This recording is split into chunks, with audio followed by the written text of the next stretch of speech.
Israel की खुफिया agency के टॉप एजेंट्स फेक। इजरायल की घरेलू सुरक्षा वाली agency Shin Bet fake.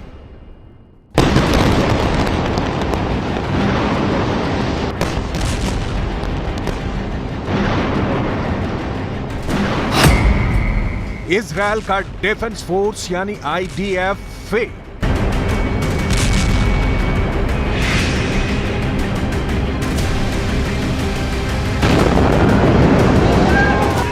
Israel की इन एजेंसियों के खुफिया एजेंट और मुखबिर न सिर्फ फिलिस्तीनी आतंकवादी समूहों में हैं, बल्कि लेबनान, ईरान, सीरिया और यहां तक कि दुनिया का कोई ऐसा कोना नहीं है जहां पर इजरायल की खुफिया एजेंसी के टॉप एजेंट्स की मौजूदगी ना हो। इजरायल को खतरे से बचाने के लिए सटीक जानकारी ही नहीं, बल्कि अपने दुश्मनों के घर में घुसकर हत्या कर चुकी हैं। लेकिन इस बार जब हमास हमले पर उतरा तो मोसाद को, शिन बेट को, आईडीएफ को भनक तक नहीं लगी।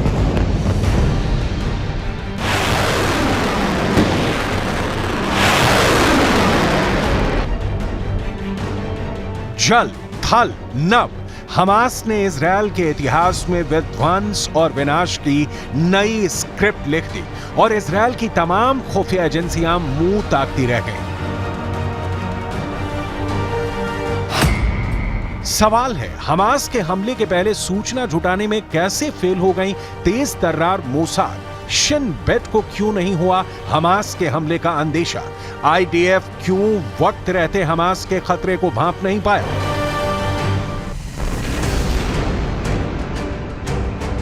इन सारे सवालों का जवाब डिटेल में आपको दिखाएंगे, लेकिन इजरायल में जो हुआ है उसने कई ऐसे सवाल खड़े कर दिए हैं जिसका जवाब जानना बहुत जरूरी है। इजरायल की खुफिया एजेंसियों की नाकामी के बाद काम खत्म नहीं हुआ, बल्कि शुरू हो गया है। लिहाजा सवाल उठ रहे हैं कि मोसाद हमास से इजरायल के खिलाफ किए हमले का बदला कैसे लेगा? मोसाद इस वक्त किस तरह की रणनीति पर काम कर रहा है? बंधकों को गाजा से छुड़वाने के लिए मोसाद ने कौन सा नया प्लान तैयार किया है? हमास के खिलाफ इजरायल के हर एक्शन की बारीक बातें आपको दिखाएं। उसके पहले इजरायल के जासूसी सिस्टम को समझना जरूरी है, क्योंकि सवाल उसी पर उठ रहे हैं। इजरायल के 3 बड़े खुफिया संगठन अमन, शिन बेट और मोसाद हैं। इनमें से मोसाद के भी 2 काउंटर टेररिज्म यूनिट हैं। पहली यूनिट है मेटसाडा, जो दुश्मन पर हमला करती है, जबकि दूसरी कीडोन। इसका काम गुप्त ही रखा गया है, लेकिन मोटे तौर पर यह आतंकियों के खिलाफ कार्रवाई करती है। मेटसाडा की भी अपनी अलग यूनिट्स हैं।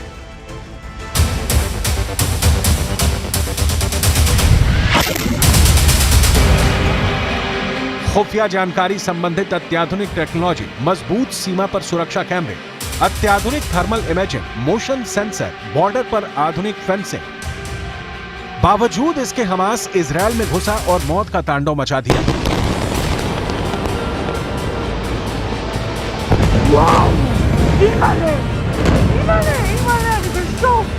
टाइम्स ऑफ इजरायल की एक रिपोर्ट में कहा गया है कि हाल के सालों में इजरायल के डिफेंस फोर्स यानी आईडीएफ ने यह मान लिया था कि हमास इजरायल पर बड़े हमले नहीं कर सकता है,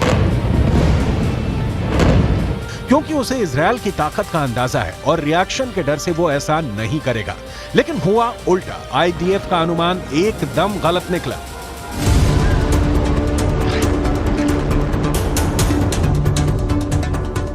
नतीजा सामने है। इजरायल और हमास के बीच बमों की बरसात हो रही है। गाजा की तबाह इमारतें बता रही हैं कि इजरायल अपने ऊपर हुए हमले का सूद समेत बदला ले रहा है। हमास की धरती पर इस समय सिर्फ मलबा ही नजर आ रहा है।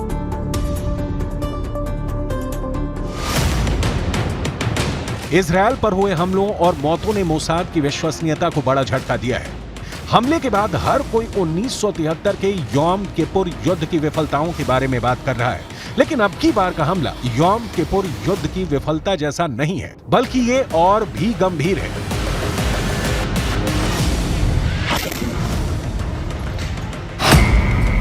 1973 में खुफिया एजेंसी को सब पता था और लीडरशिप ने भी समय पर फैसला लिया था। ये अलग बात है कि फिर भी नतीजा बहुत भयावह निकला, लेकिन ये कहना मुश्किल है कि तब कोई खुफिया जानकारी नहीं थी। इसके ठीक उल्टा इस बार हमले की कोई खुफिया जानकारी थी ही नहीं, और जब कोई खुफिया जानकारी नहीं होती है तो राजनीतिक नेतृत्व निर्णय ले भी तो क्या और कैसे। अब सवाल है कि मोसाद का अगला प्लान क्या है। मोसाद हमास की तबाही के लिए कौन सी रणनीति पर काम कर रहा है, और इससे भी बड़ा सवाल यह है कि मोसाद इजरायली नागरिकों को हमास की गिरफ्त से कैसे छुड़ाएगा। हमास का दावा है कि उसने 130 इजरायली नागरिकों को बंधक बना के रखा है, लेकिन सही संख्या में इसकी आधिकारिक पुष्टि अब तक नहीं की गई है। लेकिन खुफिया एजेंसी मोसाद की जिम्मेदारी बढ़ गई है कि वो इजरायली नागरिकों को छुड़ाए। अब देखना होगा कि मोसाद इसमें सफल हो पाता है कि नहीं, क्योंकि पहले ही मोसाद की छवि पर सवाल उठना शुरू हो गया है।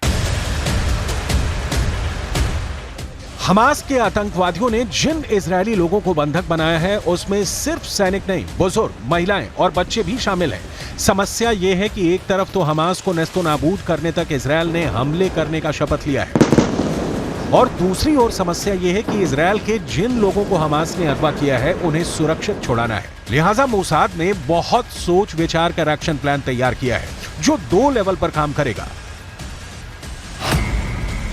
पहला, हमले की तादाद और बढ़ाई जाएगी, और इसके लिए मोसाद की सलाह पर प्रधानमंत्री बेंजामिन नेतन्याहू ने 1 लाख रिजर्व सैनिक बुलाए हैं।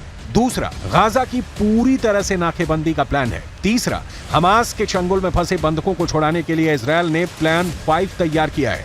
चौथा, खुफिया एजेंसी मोसाद और सुरक्षा बलों ने बंधकों की सुरक्षित रिहाई के लिए टीम तैयार की है। मोसाद के इस प्लान के एक्शन में आए बिना कयास लगाकर इसकी ताकत का अंदाजा लगा पाना मुश्किल है। हम आपको आगे बताएंगे कि मोसाद इजरायल को हमले से बचा पाने में नाकाम रहा है, लेकिन ये मोसाद ही है जिसने दुनिया में खुफिया एजेंसियों के स्ट्रेंथ, उसकी तेजी का नया इतिहास लिखा है। लिहाजा ये मोसाद कैसे काम करता है ये समझना बहुत जरूरी है। $3 बिलियन के वार्षिक बजट और 7,000 अनुभवी कर्मचारियों के साथ मोसाद अमेरिका की खुफिया एजेंसी CIA के बाद दूसरी सबसे बड़ी जासूसी एजेंसी है। मोसाद के कई विभाग हैं, लेकिन इसकी आंतरिक संरचना की डिटेल किसी के पास नहीं है। मोसाद का विशाल जासूसी नेटवर्क उन्हें उग्रवादी नेताओं की गतिविधियों की जानकारी देता है।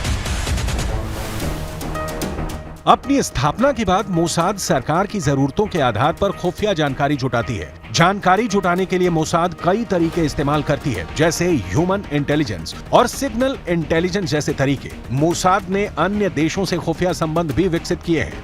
मोसाद उन देशों के साथ गुप्त संबंध स्थापित करने में भी शामिल है जो खुले तौर पर इजरायल का साथ देने से बचते हैं। सामान्य तौर पर मोसाद विदेशों में यहूदी और इजरायली लोगों के खिलाफ आतंकी घटनाओं के खिलाफ युद्ध में महारत हासिल है। मोसाद ने उन देशों को रोकने में महत्वपूर्ण भूमिका निभाई है जो इजरायल के खिलाफ खतरा है। सवाल यह उठता है कि मोसाद के इतने बड़े जासूसी नेटवर्क के बावजूद कैसे हमास ने गाजा पट्टी में हजारों की संख्या में रॉकेट और मिसाइल इकट्ठा कर लिए और उससे हमला भी इजरायल पर कर दिया। आखिर इजरायल की अभेद लोहे की दीवार में छेद कैसे हमास की तरफ से कर दिया।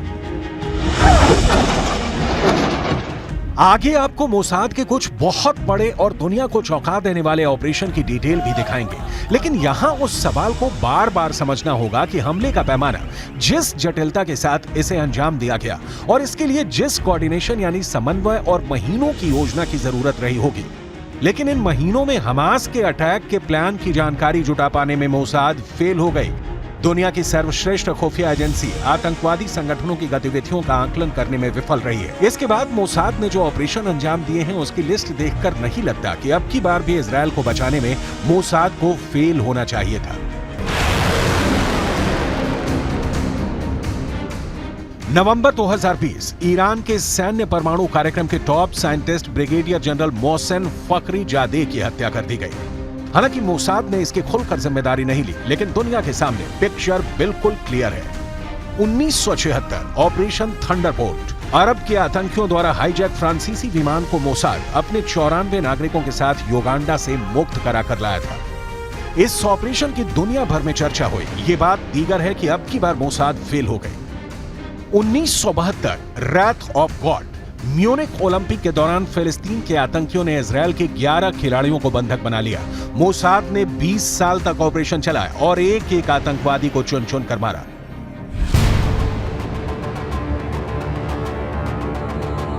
इसलिए कहा जा रहा है कि हमास के हमले की भनक मोसाद जैसी जासूसी एजेंसी को कैसे नहीं लगी।